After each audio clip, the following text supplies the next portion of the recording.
the alternator and the real reason we retired from the Jersey Rally. Welcome to the Gentleman's Motor Racing Team. We are competing in motorsport as a fun experience, and we're kind of unique because most of our sponsorship is through crowdfunding by lovely people like you. So thank you very much. Okay, during the night stage of the 2025 Jersey, we smelt some burning rubber. I could smell. I can smell things. Yeah. Is that the clutch? No. I don't know if it's the clutch or the fact there's the wiring overheating with so much spotlights. I'll have to check it when we get back. Yeah. But we continued because we wanted to finish the rally.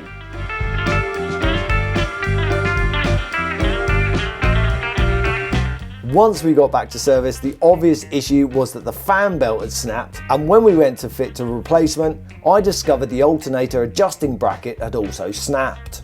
We only had 15 minutes service time, and because we didn't have a replacement bracket, we ran out of time. I know what you're thinking. Kev, 15 minutes is loads of time. You could have fabbed up a bodge job and you could have been out continuing with the rally. However, it's not 15 minutes to fix the car. That 15 minutes is from arriving at service check-in, driving to our service area, diagnosing the issue, doing a bodge if we could, then driving to service out, all within 15 minutes, and that time disappeared in the blink of an eye. But then if we do not have a take time, how can we have a half time? YouTube comment of the week. This week's YouTube comment comes from Aussie Bloke 609. Kev, old son, I wish I could do it in an Australian accent. Kev, old son, you're so lucky you didn't overheat when the alternator bracket snapped. It's been a hot minute since I worked on a classic Mini, but the fan belt drives the water pump as well as the alternator. No circulation when you're really pushing it. It could have been a bit of a bother. Yes, Aussie Bloke 609, you are correct, and I was really worried that I might have cooked the engine. The radiator's damaged at the core. It's got a cracked water pump. And it's obviously, you know, I really hope we haven't killed the engine, overheated it, because it's possible. We limped in to time control, didn't we? Just everything shut down. Indicator, all the lights. I hardly managed to drive it into the bay. But I think the fact that we were still driving and we've got an electric fan, I know there's no circulation going through the engine itself. Well, what does all that mean? What does that mean? And I think we might have got away with it because on day 2 there was no, sign that there was an issue. Okay. I've said this to people before in the past that I am really rubbish at looking at the gauges while I'm driving. I'm too busy looking out of the windscreen making sure I don't crash than to monitor the gauges. So what I really need is some additional warning system that either my temperature is too high or my oil pressure is too low. I have a plan. It might be a little bit expensive, but we'll see what we can do, but I do have a plan. However, what we've also realized is that the water pump pulley isn't in line with the crank pulley. This possibly put so much strain on the alternator and the bracket and the belt that's why it all just went pachoo. So the real reason for us retiring from the Jersey Rally, it was my fault. It was my fault for not checking the alignment of the pulleys and the condition of the belts before the rally. Everybody got that?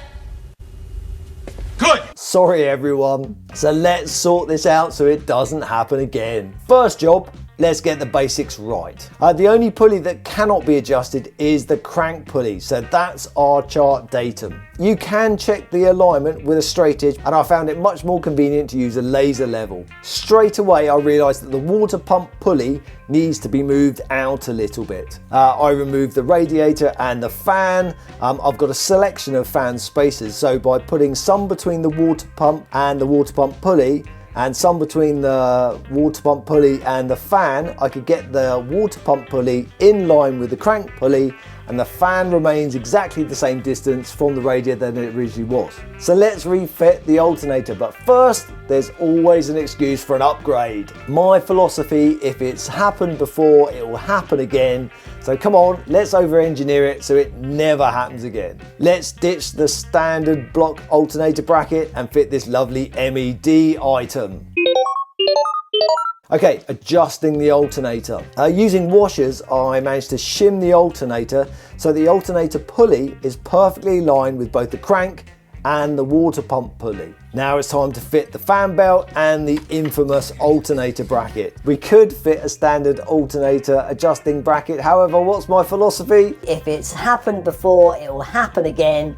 So come on, let's over-engineer it so it never happens again. Looking on the internet, there are many options for upgrading the alternator adjusting bracket. You can buy a fancy aluminium one from DSN.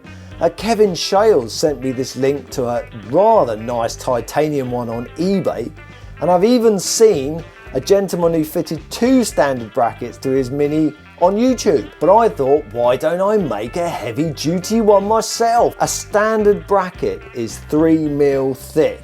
I found a bit of 6mm plate, tack welded a standard bracket to it as a template, drilled, filed and cut until I ended up with a homemade 6mm alternator bracket. However, there is a problem. As I've had to spacer the alternator out so much, there's now not enough thread on the lower bracket bolt to take the beefy bracket. Oh well, but everything's in line now, so in theory there should be no stress on the standard bracket anyway. Right, I've got a question for you. So the old Haynes manual says the fan belt tension is correct when there's 1/2 inch or 13mm of fan belt deflection using light finger pressure at a point midway between the crankshaft and the alternator pulley. Okay. I've always struggled with that. Another technique that I've been told is that you should be able to twist the fan belt 1/4 turn. I don't really know if any of that's right or wrong, but if you have an opinion or a suggestion on how tight the fan belt should be, please let us know in the comments below. We all need to know these things. He's just come in, it's drizzling outside. It never rains on the Isle of Wight, maybe a bit of drizzle. And look, come in for a bit of shelter, haven't you, mate? Yeah. If you'd like to support our little team, there's no better way than becoming a patron or a YouTube member, or by buying some merch, such as our new sticker pack that includes this one, Epic Rally Tiny Failure. That sticker is basically a reminder to myself to make sure that you get the basics right, because if you don't, the smallest things could end your rally. You can grab a pack of our stickers on our eBay page. I'll leave a link below. Right, the YouTube algorithm reckons that you may be interested in this video here. I'm not going to argue. However, if you want to see one of our midweek update videos from the archive for free, check this one out here. Right, that's it. See you next time. Thank you very much. Ta-ta for now.